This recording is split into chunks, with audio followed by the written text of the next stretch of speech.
جب تمہاری ہر کوشش ناکام ہو جاتی ہے تب تمہاری دعائیں ہی تمہیں ان چیزوں تک لے کر جاتی ہیں جن تک پہنچنے کا تم تصور بھی نہیں کر سکتے۔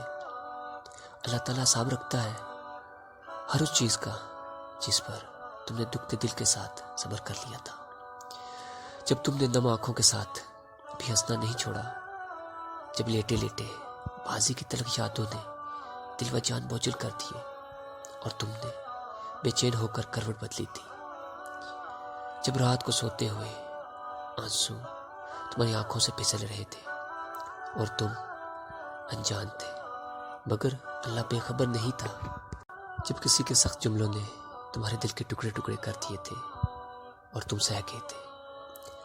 اللہ تمہاری ہر ایک تکلیف کا حساب رکھتا ہے۔ تمہیں بھلے یہ وقت مشکل لگ رہا ہے لیکن تمہاری ساری مشکلات کا حل بس اللہ کی ایک کن میں رکھا ہے۔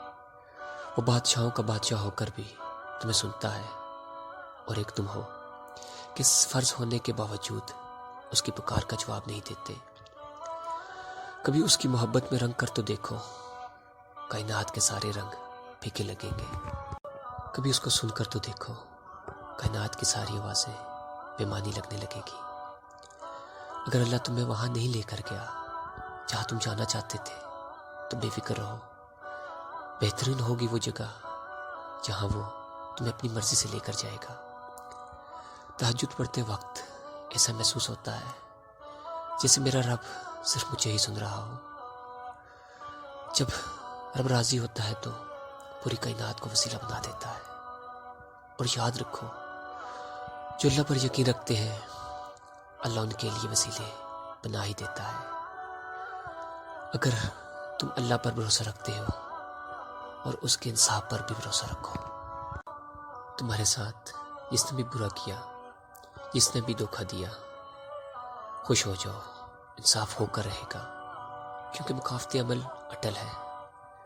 اللہ کی عطاؤں پر الحمدللہ اور اپنی دعاؤں پر استغفر اللہ کہنا اللہ کو بہت پسند ہے۔ زمین پر اگر کوئی اپنا کھو جائے تو ہم عرش کی طرف دیکھتے ہیں اور وہ کریم اتنا ہے کہ ناراض بھی ہو تو بھوکا نہیں سونے دیتا۔ وہ ہر ناممکن کو ممکن کرنے پر قادر ہے۔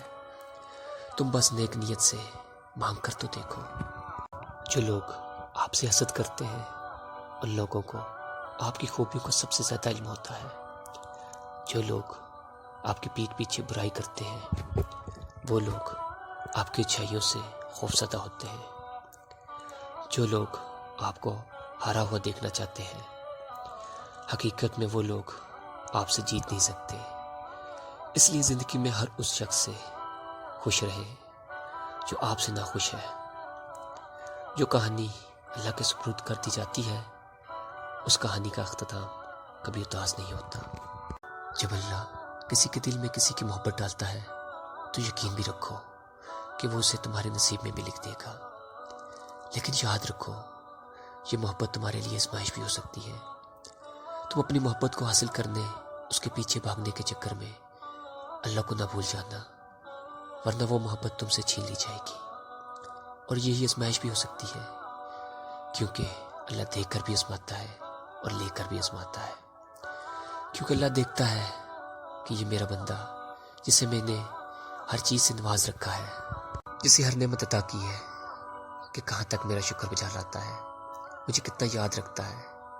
اس لیے اللہ دیکھ کر بھی آزماتا ہے اور لے کر بھی آزماتا ہے۔ جب انسان اللہ کی دی ہوئی آزمائش پر پورا نہیں اترتا تو وہ مقام بھی آتا ہے کہ سب بگڑ جاتا ہے، لوگ نظریں پھیر لیتے ہیں، مقدر روٹ جاتا ہے، تو انسان خود سے باتیں کرنا سیکھتا ہے۔ پھر خود سے باتیں کرتے کرتے اسے پھر سے اللہ یاد آ جاتا ہے اور وہ اللہ سے باتیں کرنے لگتا ہے۔ جب انسان اللہ سے باتیں کرنے لگتا ہے تو ہر بات، ہر آنسو، ہر سسکی، ہر آہ میٹھی لگنے لگتی ہے۔ پھر وقت سدھرنے لگتا ہے، روٹھے ہوئے لوگ واپس آنے لگتے ہیں، ناراض لوگ بھی مان جاتے ہیں، مقدر بننے لگتے ہیں۔ مگر یہ وہ وقت ہوتا ہے جس کے بعد کسی چیز کی جستجو کسی چیز کی طلب نہیں رہتی، دل میں ہوتا ہے تو بس اللہ اللہ۔